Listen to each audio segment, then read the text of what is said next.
In the last round of the console wars, we compared the CPUs, and the PS3 cell processor came out on top. After 4 rounds, the score is 2-1 for the PlayStation 3, and this time around, we'll be taking an in-depth look comparing the GPUs.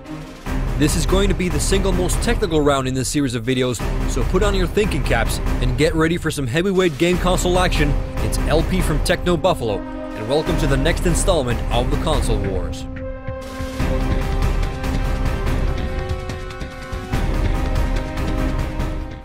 The processor may be the power that drives both machines, but when it comes down to graphics, the GPU is equally as important. The graphics processing unit is essentially the piece of hardware that converts all those ones and zeros into actual gameplay graphics. And the more ones and zeros it can push, the higher the resolutions, the effects, and frame rates it can handle. Spec-wise, you can notice that the GPUs on the devices come from competing manufacturers, ATI and NVIDIA. The competition between ATI and NVIDIA has been going on since long before the current console war, but that's another story. The Exynos GPU on the Xbox 360 is of custom ATI design. The core is clocked at 500 MHz, and the chip has 48 shader pipelines with a unified shader architecture. Shader architecture is very important when it comes to GPUs. To simply explain what shaders are, well, shaders are computer programs that determine the final look of what you see on the screen. Shaders take rendered 3D objects made out of polygons and make them look more realistic. So shaders turn something looking like this into this. Shaders can be divided into pixel shaders and vertex shaders. Pixel shaders alter lighting, color, and surface of each pixel, and vertex shaders basically connect those pixels together in 3D space. Now, shader pipelines are essentially the highways on which the data travels, and the more lanes on the highway, the less of a chance there is of traffic bottlenecking. So the Xbox 360 GPU has 48 pipelines that can be used for both pixel shader and vertex shader operations. The Exynos GPU on the Xbox 360 was among the first modern GPUs to use unified shader architecture.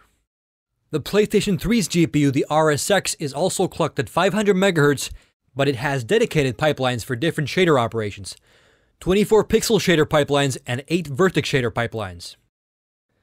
So basically the Xbox 360 GPU has a bigger shader processing highway with quite a lot more lanes. To make an example, the PS3 cannot get more than 24 pixel pipelines at any given time, while the Xbox 360 GPU can access up to 48 pixel pipelines depending on what's needed. So if there's a bottleneck on the PS3 system, it can probably be located right around these parts. There are some benefits to having dedicated pipelines, but the fact that both graphics card manufacturers have now transitioned over to unified architecture tells a pretty clear story. Unified architecture is clearly the way to go. Less possibility of bottlenecking and overall higher maximum bandwidth.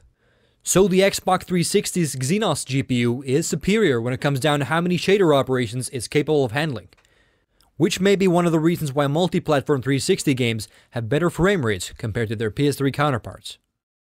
But if you guys watched the previous round where I covered CPUs, you may remember that the cell processor could handle vertex calculations, and it can actually decrease the workload of the GPU, which make this comparison even trickier. And obviously because we don't have any benchmark applications for game consoles, it's impossible to make scientific comparisons here. The Exynos chip is actually divided into 2 GPUs, the main die and the daughter die, which has 10 MB of EDRAM built in. The embedded DRAM has a self-processing memory controller which makes it possible for the Exynos chip to use anti-aliasing and alpha blending without taking a hit to the frame rate.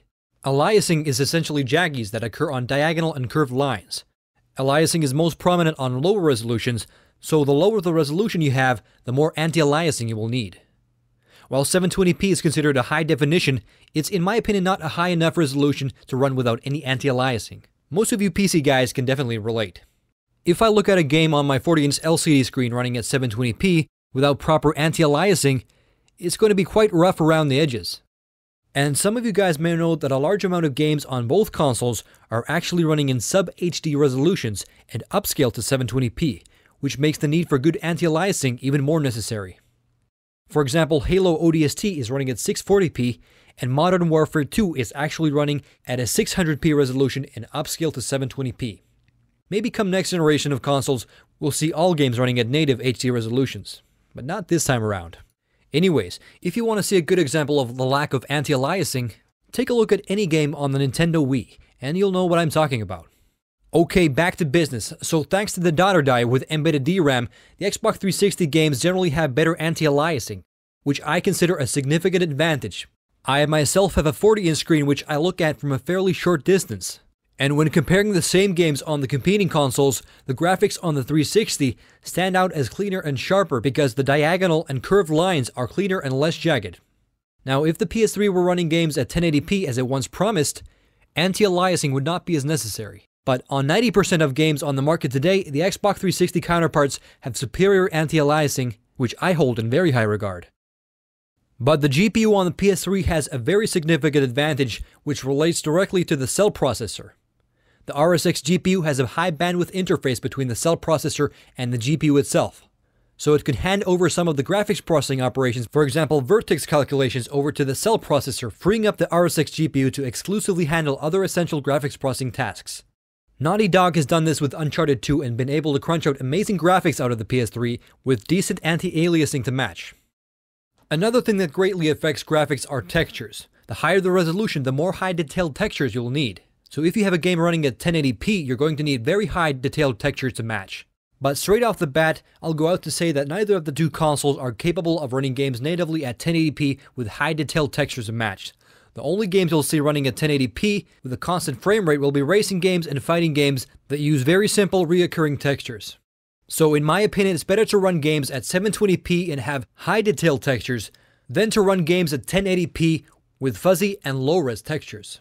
Even though the trailer for the upcoming 1080p game, God of War 3, looks amazing, I have to admit that the textures look a bit soft. And I'd rather see it running at 720p with high detailed textures like Uncharted 2. To have a lot of high detail textures on the screen at once, you need to have quite a lot of fast memory that's dedicated to the GPU, and a fast access to that memory. Both consoles have an equal amount of memory, but the Xbox 360 has a unified architecture, and the PlayStation 3 has two separate sets of memory. Half of the PS3's memory is super fast XDR RAM, which gives the PS3 some speed benefits in certain situations. But in most situations, it's going to be harder to take use of two separate memories for things like textures. But when it comes down to memory, it's pretty clear that both platforms have a slight bottleneck in their hands.